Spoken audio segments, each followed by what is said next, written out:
너희 하나님 여호와는 너희와 함께 행하시며 너희를 위하여 너희 대적을 치고 너희를 구원하시는 자니라.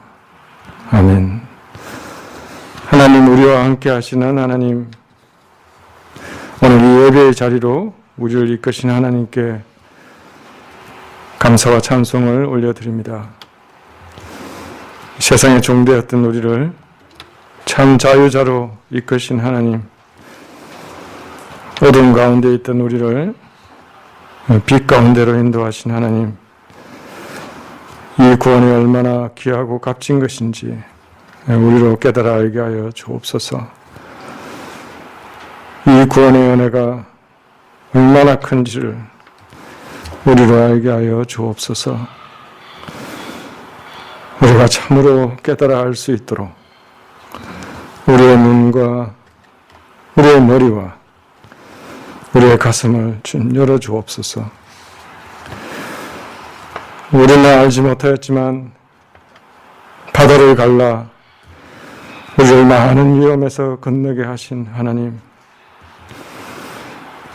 우리는 우리의 수고로 먹을 양식을 얻었다고 생각하지만 매일 만나를 내려 우리를 먹이신 하나님,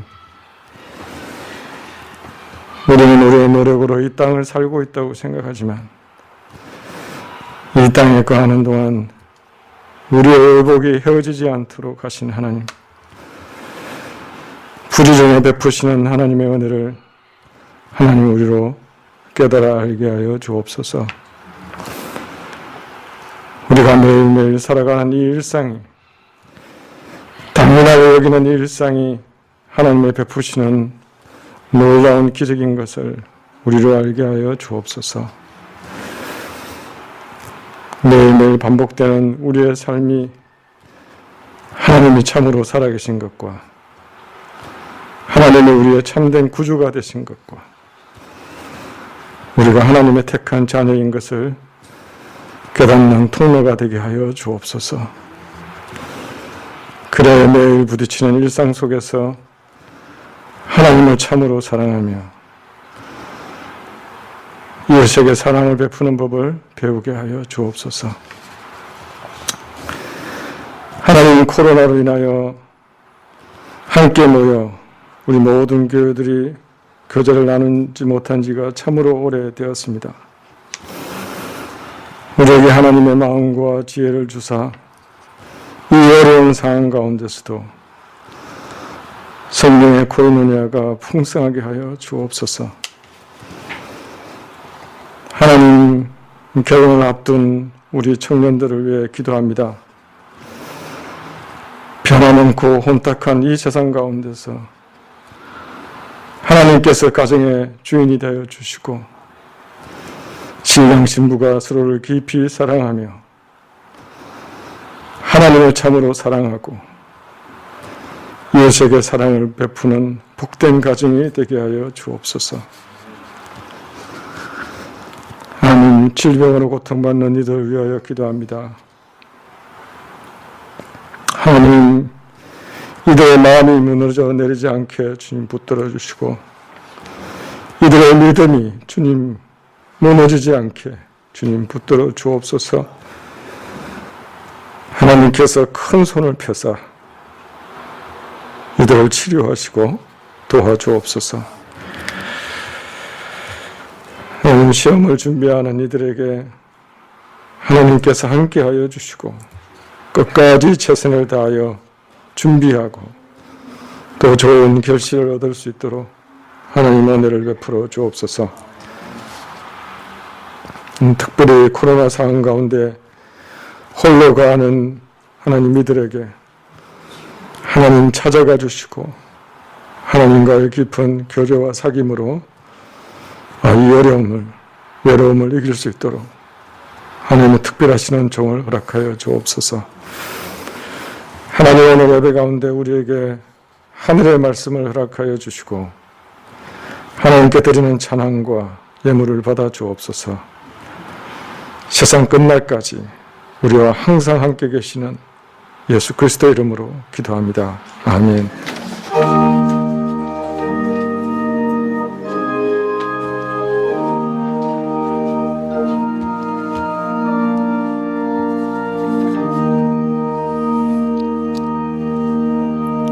예, 말씀은 마태복음 16장 1절부터 4절까지 말씀입니다. 마태복음 16장 1절부터 4절까지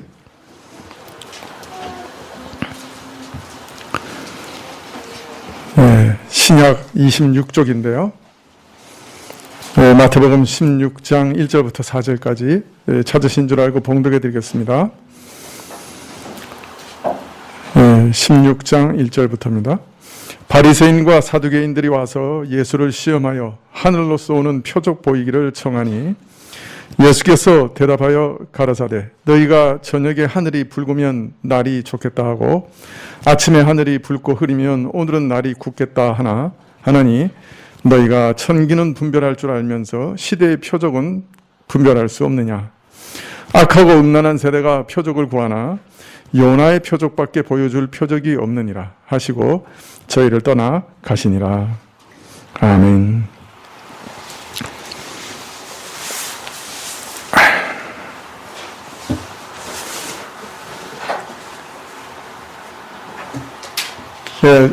베드로전서를 이제 마치고 이제 마태복음 강의하던 것 다시 돌아왔습니다.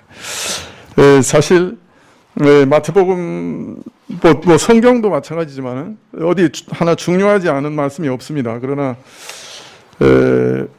많은 학자들은 이 마태복음 16장에 특히 16절, 15절 이후부터 일어나는 그 말씀들이 마태복음에서도 가장 중요한 말씀이고 또 성경에서도 가장 핵심적인 복음을 말씀하고 있다 그렇게 생각합니다. 물론 이제 13장을 두는 사람들도 있지만은 마태복음의 중심으로 그러나 내용상으로 봤을 때는 이 16장이 가장 그 핵심적인 복음을 말씀하시는 그런 장이라고 할 수 있지요. 사실 이 16장에 전해지는 복음의 무게가 매우 크기 때문에 이제 오랫동안 강의하지 못하다가 이제 드디어 이제 강의할 수 있게 된 것 같습니다. 하나님께 기도하고 또 이제 이 16장 또 그 이후부터 드러나는 복음의 그 핵심들이 잘 전달되게 해주시면 좋겠는데요. 여러분들도 기도해 주시면 좋겠습니다. 거의 1년 반 만에 다시 마태복음으로 돌아왔기 때문에 여러분 좀 기억하실지 모르겠어요. 그런데 예수님께서 우리가 이제 두로와 시돈 지방으로 가셔서 이방 여인, 특히 가나안, 이스라엘이 그 가나안 지역에 들어올 때 그거 다 진멸하라고, 그 죄가 너무 지독해서 그냥 살려두지 말고 다 진멸하라고 그렇게 명령하셨던 그 가나안 족속 중에 한 여인을 그리고 그 아들을 구원하신 그 자녀를 구원하신 참 그 믿음만 보시고 그 구원하신 그 사건을 우리가 보았죠. 그래서 이러한 것들을 통해서 우리는 그 사람이 어떤 죄인이라도 그가 얼마나 부정한 사람이라도 그냥 그 믿음 하나만 있으면 구원을 얻는다. 오직 하나님의 은혜를 누릴 수 있다 하는 것을 우리가 깨닫게 됩니다. 도저히 뭐 하나님 은혜하고는 아무 상관없었던 사람이죠. 특별히 하나님이 진멸하라고 명했던 그 족속인데 그 믿음으로 하나님께 붙들고 나왔을 때 하나님께서 절대로 그걸 버리지 않으셨어요. 이후에 예수님께서는 이방인 지역에서 다시 돌아오셔서 아마 갈릴리 호숫가로 돌아오신 것 같고 절뚝발이와 소경과 벙어리와 많은 병자들을 고쳐주셨습니다. 그러다가 사흘이 지나서 참 사람들은 여전히 돌아갈 생각하지 않고 다 굶주렸죠.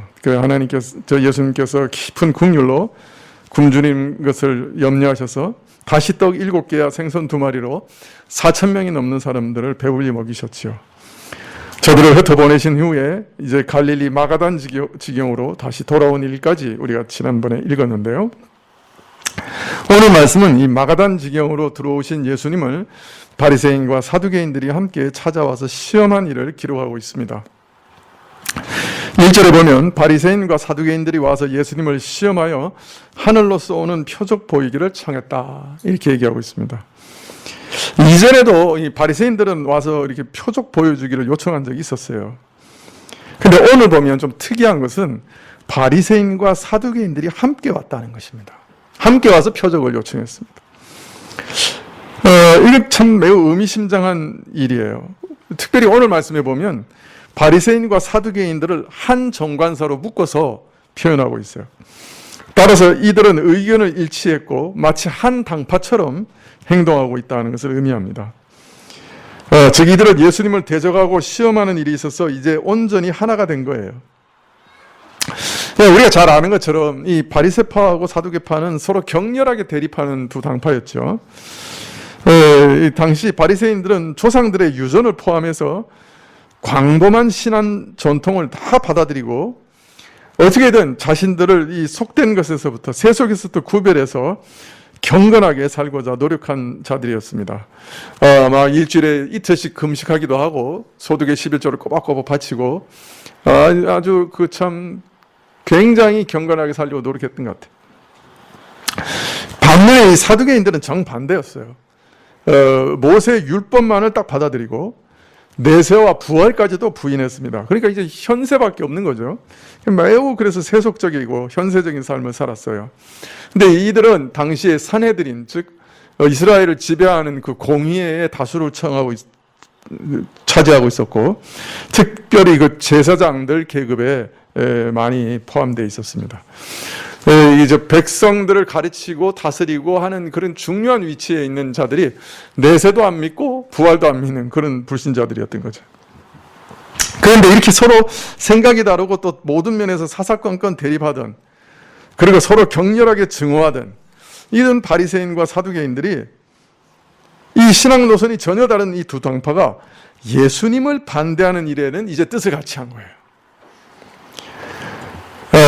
참 함께 결탁해서 일부러 예수님을 찾아와서 이제 시험하고 있는 것이.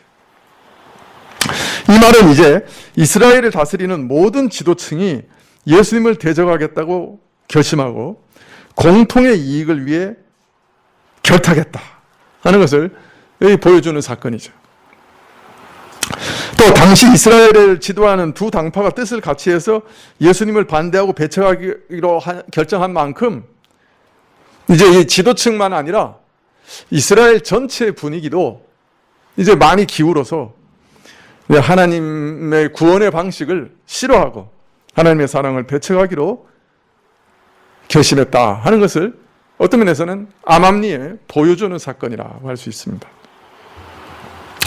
처음 예수님께서 공생애를 시작하셨을 때 그 이스라엘 백성들이 어떤 그 로마를부터 자기들을 이렇게 독립시켜 줄 만한 어떤 그런 메시아, 그 어떤 그 로마 같은 제국을 건설할 그런 메시아, 막 이런 기대를 가지고 또 그 병 낫고 뭐 이렇게 역사를 하시는 걸 보고 막 구름대처럼 몰려오고 막 인기가 막 급상승했는데 기다려도 뭐 별다른 일도 없고 말씀하시는 거 들어보니까 자기들이 기대하는 말씀이 아니고 자꾸 그러니까 이제 서서히 인기가 이제 사그라들고 오히려 이게 좀 배척하는 그런 분위기를 여기서 이제 감지할 수 있는 거죠.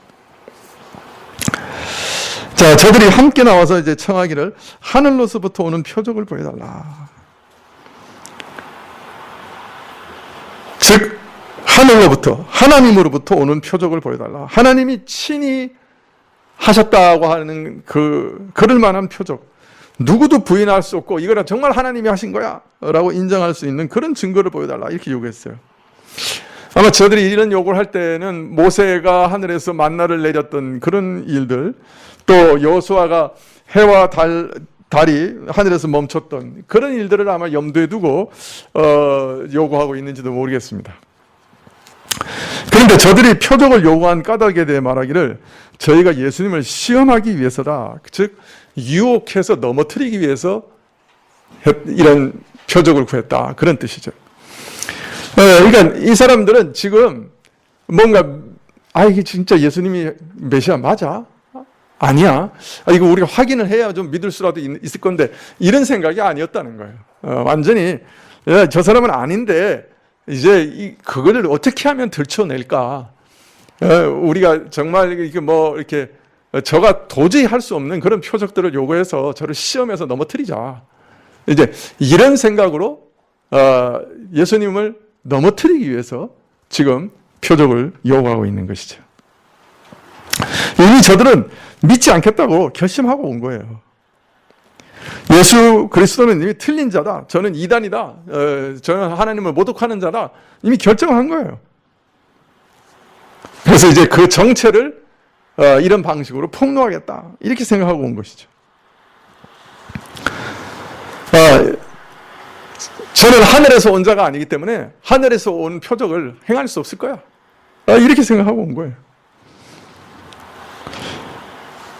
예수님이 어떤 분이시냐, 정말 메시아냐, 이런 데 생각이 아닌 거예요. 그런 관심이 아니었어요. 오직 예수님을 틀렸다고 하는 것을 증명하고 그를 실족하여 넘어뜨리기 위한 마음만으로 이 표적을 요구하고 있는 것이죠. 사실 예수님께서 올바르고 성경에서 예언하신 그 메시아라고 하는 증거가 수천 수만 가지가 있다 해도 이미 마음을 닫아버렸어요. 그러니까 아무 소용이 없는 거예요. 이미 결론을 내려버렸어요. 그렇기 때문에 그 결론을 지지해주는 사실과 증거만을 얻으려고 하는 것이죠. 그래서 예수님을 제거하려고 지금 표적을 요구하고 있는 것입니다. 쉽게 말하면 예수님의 가르침을 이미 미워하고 배척하고 싫어하고 있었어요. 우리는 흔히 이 믿음이라고 하는 것은 어떤 사실의 근거를 두고 그 사실을 믿는 것이다. 그래서 믿음의 근거는 사실이다. 이렇게 생각합니다. 그래서 누구라도 어떤 것이 사실인 것을 증명하는 순간에 그 증거 앞에서는 믿을 수밖에 없다. 누구라도 믿을 수밖에 없다. 이렇게 생각하죠. 그러나 사실은 믿음은 그렇게 생각처럼 단순하지 않습니다. 사람이 믿는 데는 사실을 확인하는 것과 상관없이 먼저 좋아하고 싫어하는 그 호불호의 감정과 자신에게 유익이 되고 손해가 되는, 즉 이익이라는 것이 뜻밖의 크게 작용합니다. 즉 사람은 자기가 보고 싶은 것만 보고 자기가 믿고 싶은 것만을 믿는다는 말이 있는데요.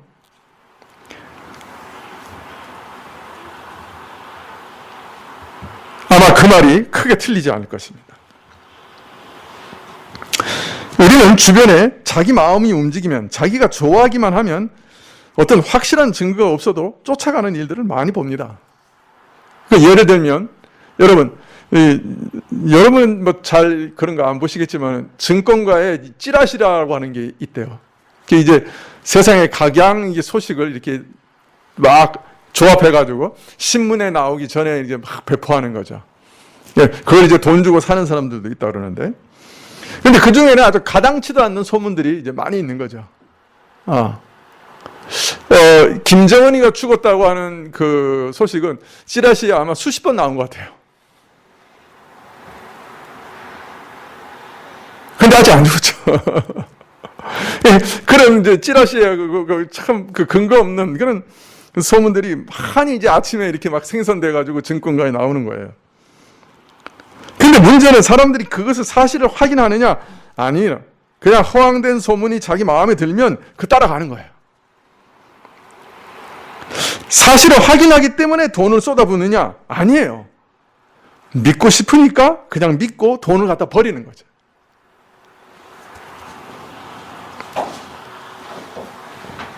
역으로 복음의 내용이 옳다는 증거가 없어서 믿지 못하느냐? 아니죠. 성경의 예언이 성취된 것만 보아도 그 확실한 객관적인 증거가 차고 넘치는데,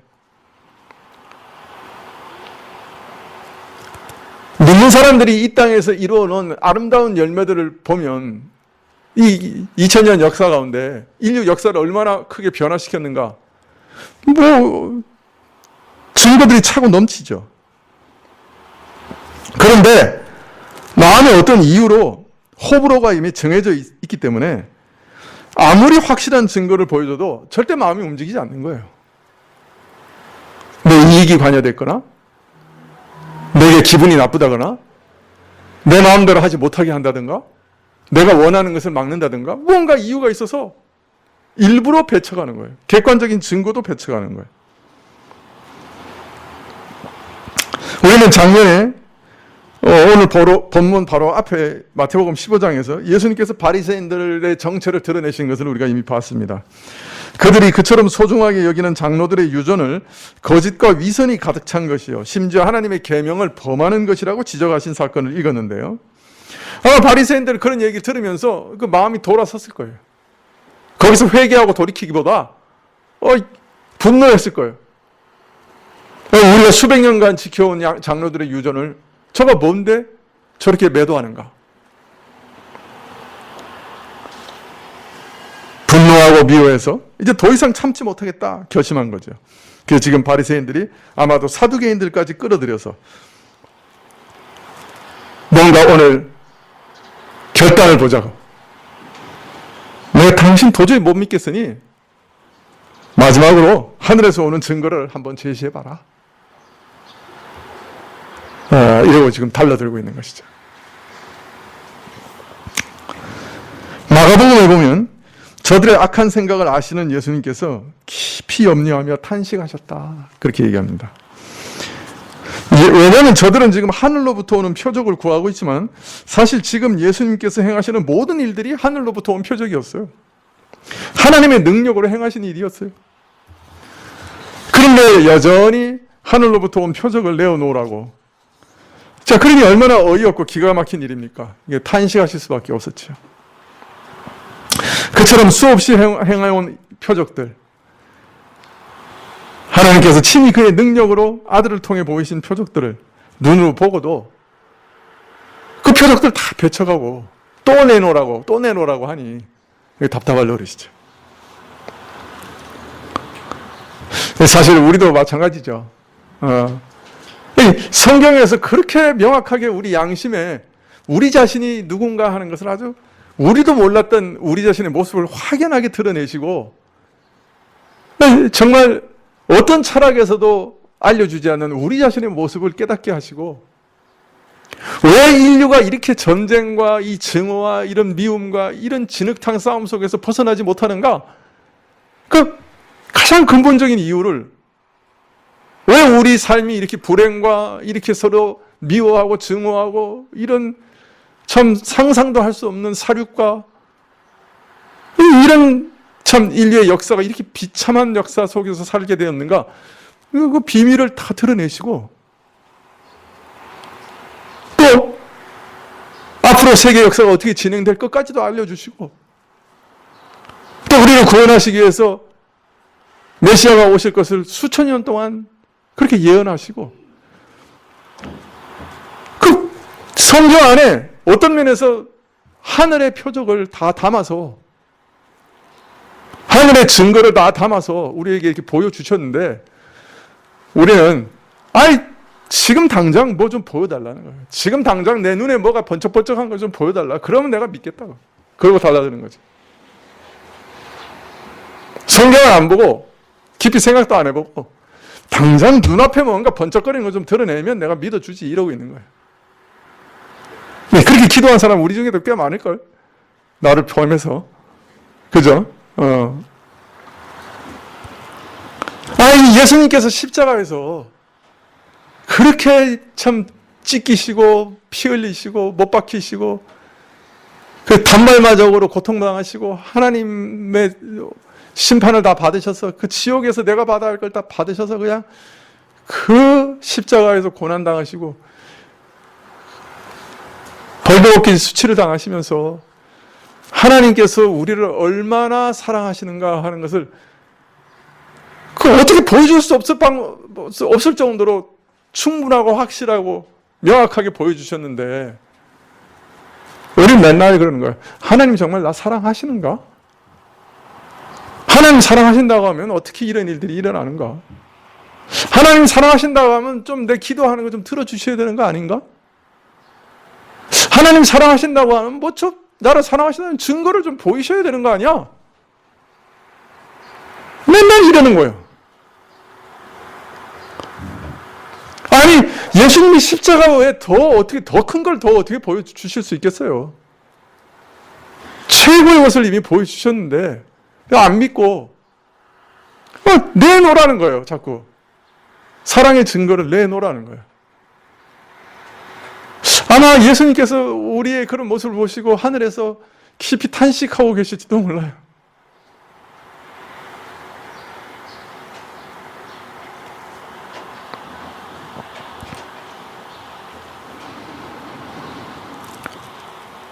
이에 예수님께서 이렇게 대답하십니다. 마태복음 16장 2절에 너희가 저녁에 하늘이 붉으면 날이 좋겠다고 하고 아침에 하늘이 붉고 흐리면 오늘은 날이 굳겠다 하나니 너희가 천기는 분별할 줄 알면서 시대의 표적은 분별할 수 없느냐.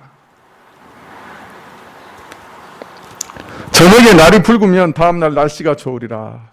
아침에 하늘이 붉고 흐리면 날씨가 굳겠다. 판단할 줄 알면서 하나님께서 자연현상에서 보이는 표징에 대해서는 이해하여서 날짜를 예측하면서도 시대의 표적에 대해서는 깜깜한 저들의 무지를, 시대의 표적을 도무지 분별할 줄 모르는 저들을 참 책망하시고 계신 것이죠. 먼저 예수님의 이 말씀에서 우리는 예수님께서 지금 행하시고 보이시는 이 표적이 시대의 표적이었다 하는 것을 깨달을 수 있습니다. 지금이 어떤 시대인지, 하나님께서 지금 마지막 시대, 인류의 역사의 종말에 하나님께서 그렇게 예언하셨던 메시아가 오셔서 마지막으로 모든 죄인을 구원하시는 그 놀라운 역사를 이루고 계시는 그 시대라고 하는 것을 바로 보여주시는 표적이었다는 거예요. 예수님께서 지금 행하시는 것들이. 하나님께서 구약 선지자들을 통해서 계속해서 예언하셨잖아요. 여인의 후손이 오리라. 그의 아들 메시아를 보내실 것이다. 또 메시아가 오실 때는 이러한 일들을 반드시 행하실 거다. 특별히 이사야 같은 경우는 이사야서 35장 5절에 그때 소경의 눈이 밝을 것이요 기머거리의 귀가 열릴 것이며 그때 저는 자는 사슴같이 뛸 것이며 벙어리의 혀는 노래하리니 라고 노래했죠. 따라서 예수님께서 지금 보이시는 표적들, 소경이 눈을 뜨고 귀머리가 듣고 저는 자가 고침을 받고 귀신이 쫓겨나고 죽은 자가 살림을 받는 표적들, 이것이 지금 메시아가 오신 그 메시아 시대의 표적이라고 하는 것을 깨달아 알아야 할 텐데, 예수님께서 보이신 이 표적들을, 그 의미를 제대로 파악하기만 하면 지금이 어느 시대인지 예수님이 누구신지를 분명히 알 수 있는데 그냥 아무 생각이 없어요. 그 표적을 읽지 못해요. 그 의미가 뭔지 몰라요. 그러니 너희가 어찌 시대의 표적을 분별할 수 없느냐, 책망할 수밖에 없었던 것이죠. 지금 메시아의 시대의 임을 증거하고 있는 이 표적들을 어찌 깨닫지 못하느냐, 질책하신 것입니다. 이처럼 하늘로서 본 표적을 눈으로 수없이 보면서도 알아보지 못하는 바리새인들의 무지와 불신앙에서 우리는 단순히 눈으로 보고 경험한다고 해서 영적 무지와 불신앙에서 벗어날 수 있는 것이 아니라고 하는 것을 알게 됩니다. 바리새인들이 예수님께서 행하시는 수많은 표적을 보고서도 깨닫지 못했다고 하는 것은 표적을 눈으로 본다고 해서 알거나 믿는 것이 아니라 참으로 깨닫고 믿기 위해서는 단순히 눈으로 보고 경험하는 것 이상이 필요하다는 것을 분명히 알 수 있는 것이에요. 사람들은 흔히 보면 믿겠다 그럽니다. 하나님을 보여주면 믿겠다. 눈으로 보이지 않는 하나님을 어떻게 믿으란 말이냐? 보여달라. 이렇게 그러면 믿겠다고 말합니다. 그러나 하나님께서 영이신 자신의 존재를, 그리고 능력을 눈으로 보이는 형태를 통해 간접적으로 보여주신다고 해도 사람들이 깨닫고 믿는 것은 아니었어요. 하나님께서 애굽에서 10가지 재앙을 통해 이스라엘을 건져내셨죠. 그 모든 사람들이 보는 앞에서 홍해를 가르시고 바다 밑을 걸어 탈출했어요. 시내산에서는 산 위에 구름 기둥과 불 기둥 가운데 임재하셨어요. 모든 사람들이 눈으로 보고 그의 음성을 들었어요. 그러나 광야에서 대부분 믿지 않고 쓰러졌어요. 이스라엘은 그 이후 수천 년 동안에도 참 별의별 기적을 다 경험했어요. 그 그러나 저들의 불신앙이 고쳐지지 않았어요. 무엇보다도 지금 예수님의 그 수많은 표적을 보고도 여전히 표적을 요구하는 바리새인들이 바로 아무리 기적을 봐도 기적의 의미를 깨달을 수 없고 믿지 못할 수 있다는 것을 보여주는 증거예요. 떡과 생선을 500의 기적을 통해서 먹고 마셨어도 대부분의 사람들은 그 의미를 뭔지 몰랐어요. 예수님께서 자신의 살과 피를 먹고 마셔야 구원을 얻을 수 있다고 가르치시니까 다 돌아가 버렸어요. 도저히 고칠 수 없는 질병을 고침받은 사람들 중에도 대다수는 예수님을 믿지 못했어요.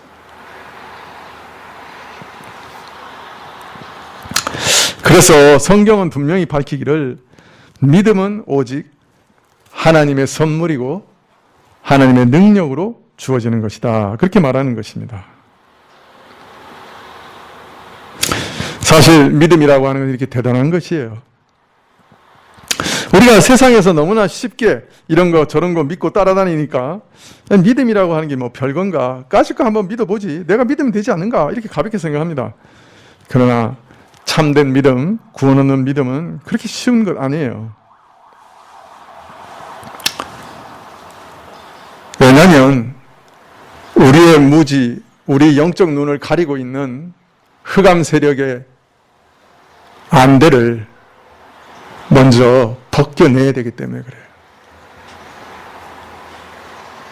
강한 세력에 사로잡혀 있는 우리를 그 세력으로부터 탈출시키고 끌어내야 되는 것이에요. 마치 홍해를 가르고 이스라엘을 애굽에서 건져냈듯이 우리를 가로막고 있는 흑암 세력을 끊어내시고 가르시고 거기서 우리를 건져내셔야 비로소 믿어지는 거예요. 창세전에 감추었던 비밀이 아무리 명백하게 드러나고 확연하게 드러난다 할지라도, 그리고 이러한 복음을 객관적으로 명백하게 전한다고 해도 성령께서 우리 마음을 열어주시고 전 홍해를 가르시는 것처럼 우리 마음속에 있는 죄의 세력을 갈라내시고 우리 마음에 빛을 비춰주시지 않으면 아무도 정말로 깨닫거나 정말로 믿지는 못해요.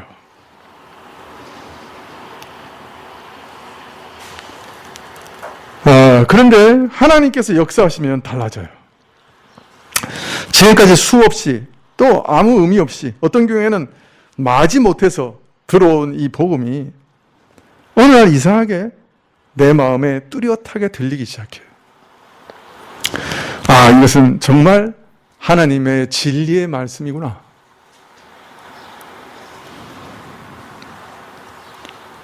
아, 이것이 정말 생명의 길이구나. 이 유일한 구원의 길이구나. 예수님 외에는 구원 얻는 길이 없구나. 나도 모르게 이렇게 고백하게 돼요.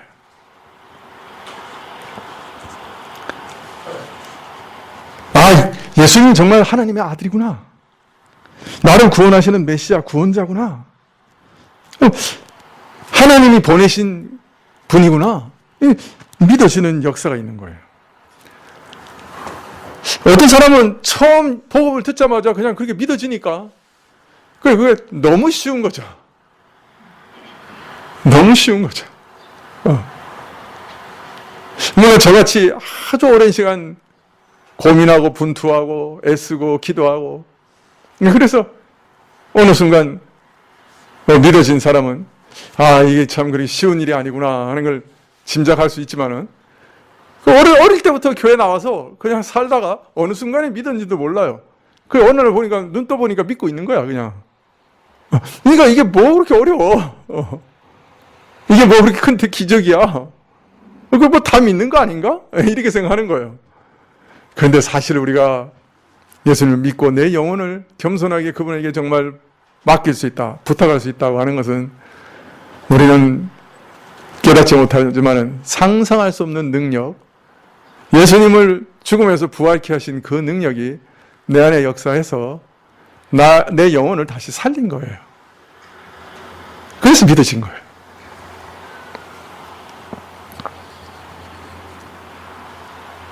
네, 그렇기 때문에 이 믿음을 가리켜 선물이라 은혜라고 그렇게 얘기해요. 전적으로 그냥 주어진 거예요.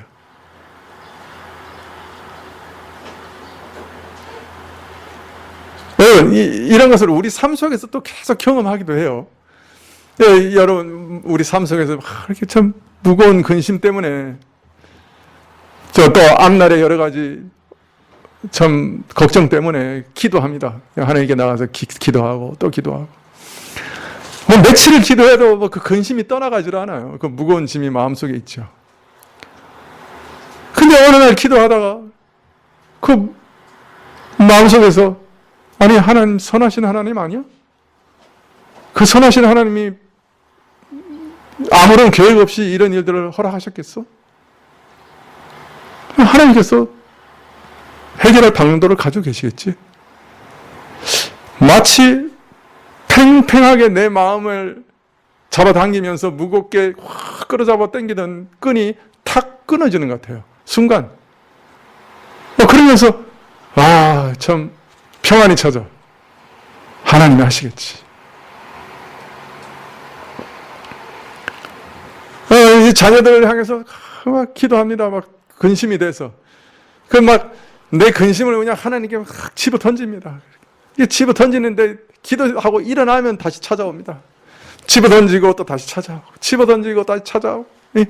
그런데 어느 날,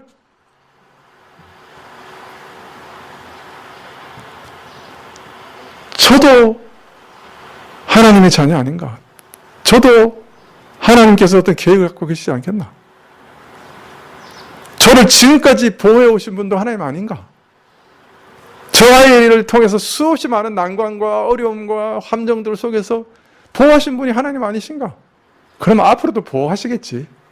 뭐가 탁 짐이 내려집니다. 정말 하나님께 탁 던져져요. 상황은 아무것도 변한 게 없는데 마음에서 근심이 탁 끊어집니다. 탁 떨어져 나갑니다. 평안이 찾아. 바울이 그렇게 얘기합니다. 너희의 모든 간구로, 모든 기도와 간구로 너희 모든 아뢰는 것을 하나님께 아뢰라. 하나님께서 너희를 그 평강의 하나님께서 너희 안에 평강으로 지켜주실 거다.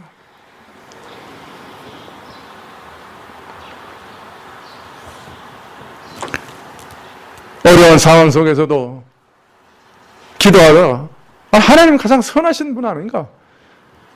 어떤 일을 허락하셨어도 그건 반드시 선한 열매를 맺을 거다.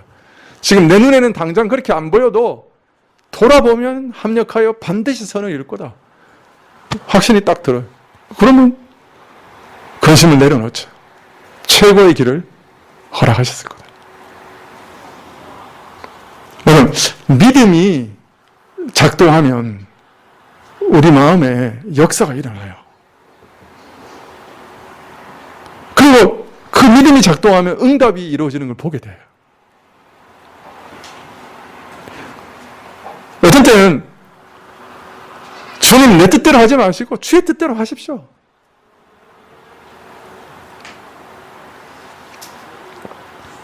장홍태 선교사가 파푸아뉴기니아에서 말라리아를 걸리고 코로나 바이러스에 걸리고 그게 악화돼서 장염이 되고 그게 악화돼서 간염이 되고 다 죽게 됐어요. 그래서 선교부에서 지금 돈을 모아가지고 비행기로 이제 실어 오려고 하는데 장홍태 선교사가 그 2억 3천만 원인가 되는 돈이 다 일주일 만에 모아져가지고 비행기를 타게 됐다는 소식을 딱 듣게 됐을 때 이렇게 기도했대요. 하나님, 여기까지만 해도 족합니다. 제가 무슨 자격이 있어서 이런 사랑을 받을 자격이 있습니까? 여기까지 역사하신 것만 해도 정말 족합니다. 앞날은 그저 하나님께 맡기겠습니다. 하나님 어떻게 하실지 내가 맡기겠습니다. 그러나 여기까지만 해도 하나님의 사랑을 충분히 알겠습니다. 여기까지만 해도 족합니다. 나머지 하나님께 맡기겠습니다. 하나님 어떻게 하시는지 쳐다보겠습니다. 그 기도 딱 하고 난 다음에 싹 사라지기 시작했다. 병이 나아지기 시작했다. 어떻게 해서 포기하는 순간에 그때부터 하나님께서 역사를 시작하시기도 하셔요. 그것도 믿음이에요. 하나님을 믿고 포기라고 하는 건 던져 넣는 거예요. 정말 하나님께 앞으로 어떻게 하실지 보겠습니다. 제가 결과가 어떻게 될지 모르지만 내가 하나님 나라로 갈 수도 있고 회복할 수도 있지만은 내가 그 결과를 지금 이제 저는 기다려서 바라보겠습니다. 여기까지도 족합니다. 하나님 탁 던져 넣는 거예요. 그런 믿음, 그게 참 이상하죠. 그 믿음이 정말 역사하는 거예요. 사실 그래도 그 믿음은 은혜예요. 하나님께서 우리에게 은혜를 주시는 거예요. 마태복음 16장 4절에 악하고 음란한 세대가 표적을 구하나 요다의 표적밖에는 보여줄 표적이 없느니라. 악하고 음란한 세대라.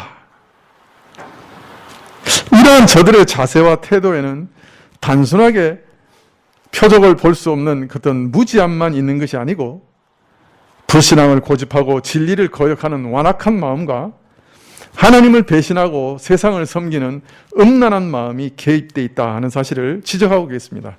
악하고 음란한 세대다. 사실 이것이 믿음을 방해하는 가장 중요한 요소들이에요.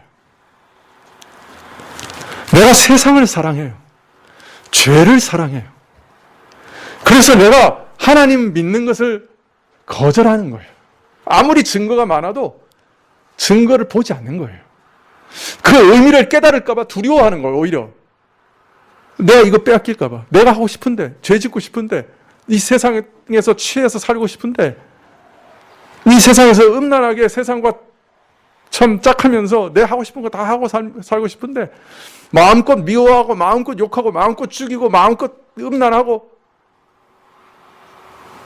방탕하고 그렇게 살고 싶은데 그렇게 살지 말라 그러잖아. 믿으면 천국 가는 건 좋은데 세상에서 그렇게 살지 말라니까. 그거 안 믿고 싶지 않은 거예요. 이게 우리 믿음을 방해하는 제일 큰 요소죠. 내가 나를 섬기고 나만 위해서 살고 이기적으로 살고 내 욕심껏 살고 싶은데 그렇게 살지 말고 하나님이 영광을 살라고 그러니까 싫은 거예요. 이게 믿음을 방해하는 가장 중요한 요소예요. 내 마음에 거대한 폭포처럼 거대한 강물처럼 세상을 향해서 흘러간단 말이에요. 미끄럼틀이 하나 있다고요. 생각하는 것마다 죄로 미끄러져가는, 결심하는 것마다 죄로 향해서 미끄러져가는, 느끼고 좋아하는 것마다 다 죄야.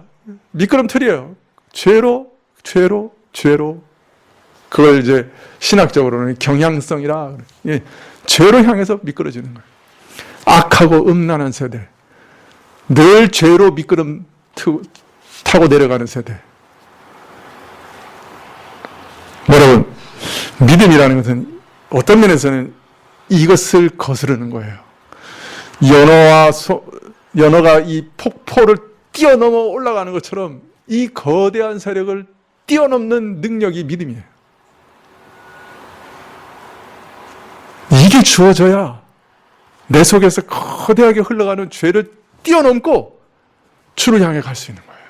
그래서 믿음은 대단한 거예요, 사실.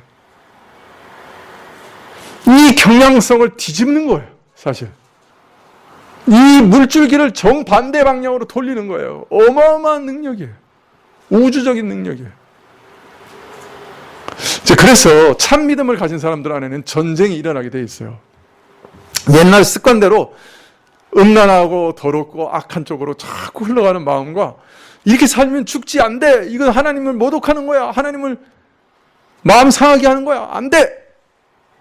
선하고 거룩하고 올바른 거로 가야 돼.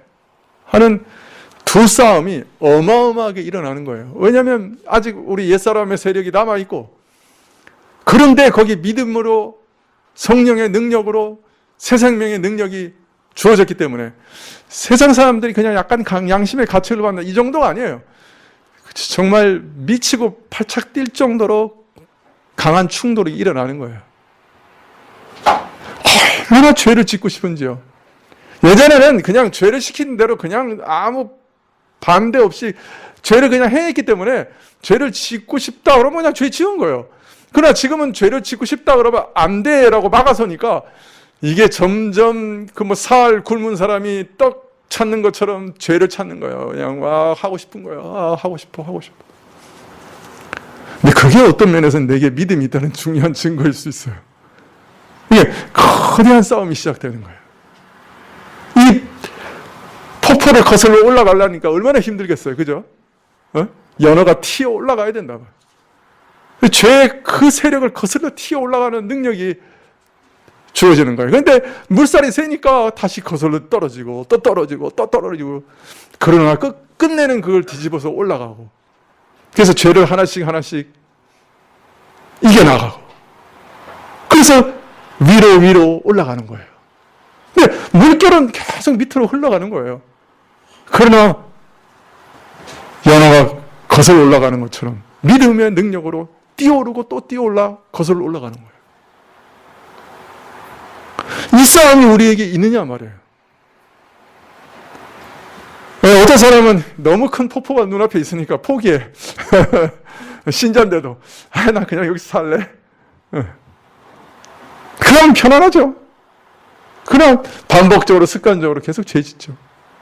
그리고 점점 더 신앙이 메말라가고 하나님 자신을 향해서 진노하시는 것 같고 이 마음에 평안이 없어요. 이 사람은 옛날에는 세상 죄 지으면 즐겁기라도 했는데 지금은 즐겁지도 않아. 그냥 찰나적인 쾌감이 있을지는 몰라도 또 괴롭고 그래서 죄를 지어도 괴롭고 죄를 안 지어도 괴로워. 이런 사람 정말 마음속에 평강도 없고 기쁨도 없어지죠. 그래도 그 사람 안에 뭔가 성령께서 이미 역사하셨기 때문에 그런 결과라도 일어나는 거죠. 근데 그러면 여러분 거기서 포기하면 안 돼요. 거슬러 올라가야 돼. 거슬러 끝까지 올라가야 돼.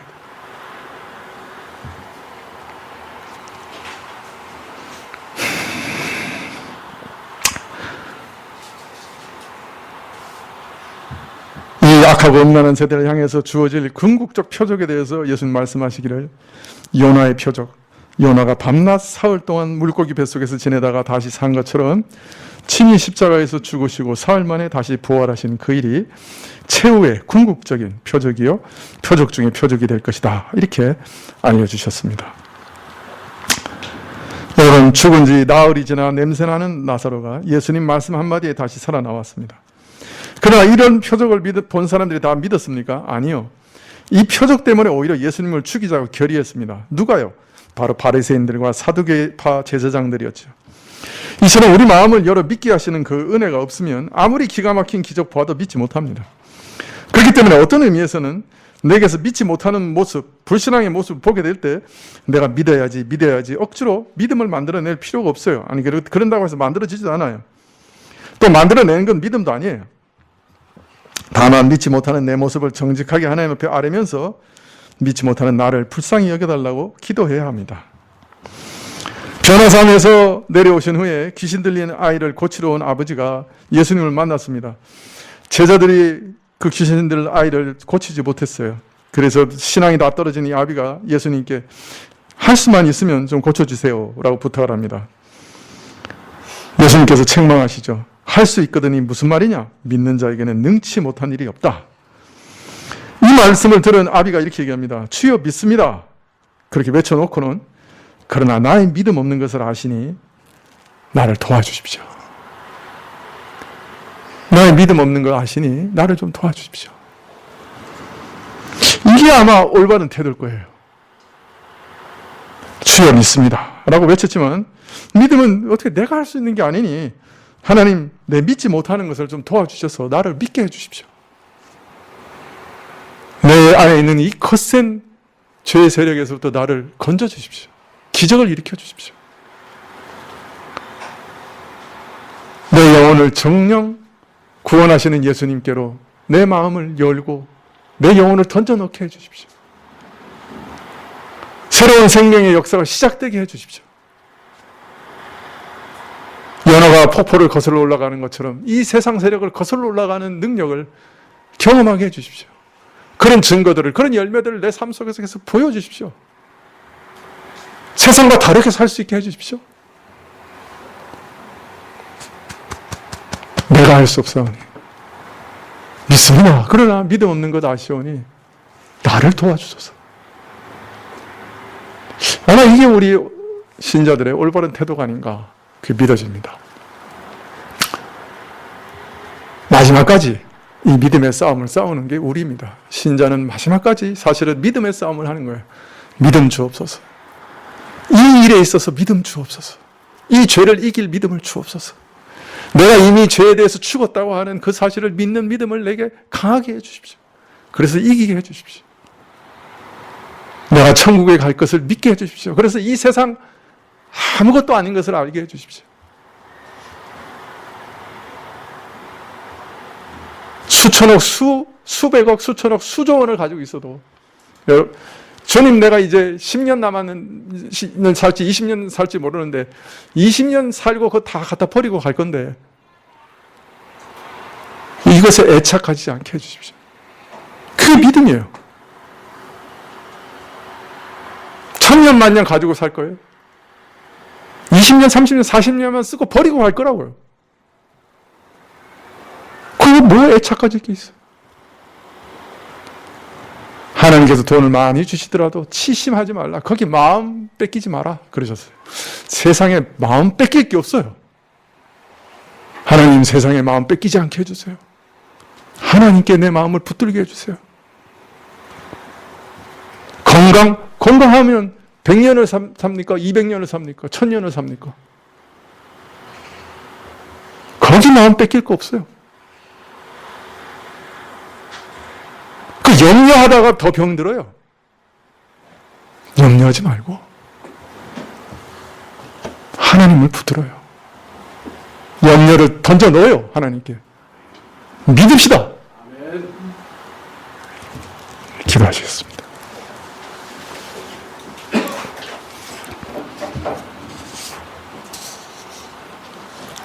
아버지 하나님, 참 날마다 근심 속에서, 날마다 염려 속에서 믿음 없이 삽니다. 저에게 믿음 주십시오. 하나님이 누구신지를 알게 해주십시오. 전능하신 손 위에 우리 인생을 올려드릴 수 있게 해주십시오. 주의 그 선하신 마음 안에 우리 근심을 던져 넣을 수 있게 해주십시오. 주의 그 놀라운 계획 안에 안식할 수 있게 도와주십시오. 예수님의 이름으로 기도합나이다. 아멘. 176장 찬송하시겠습니다.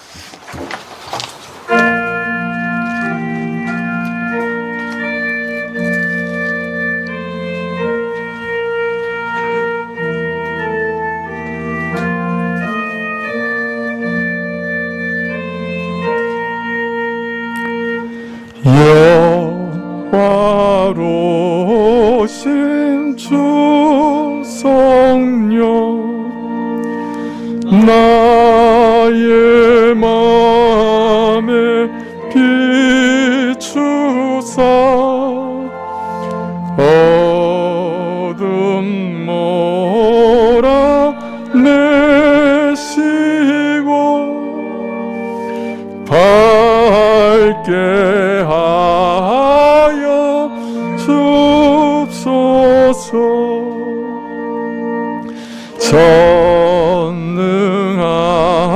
전능하신 주 성령 성결하게 하시고 나의 마음을 괴롭힌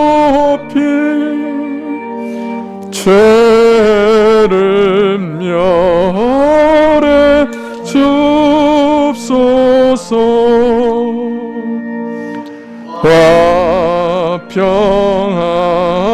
화평하신 주 성령 슬픈 마음에 오셔서 온갖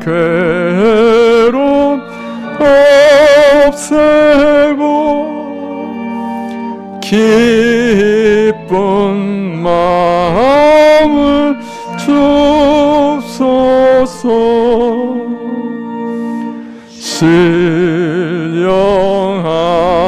신령하신 주 성령 나의 마음에 계시사 망령되니 고치고 홀로 주가 앞서서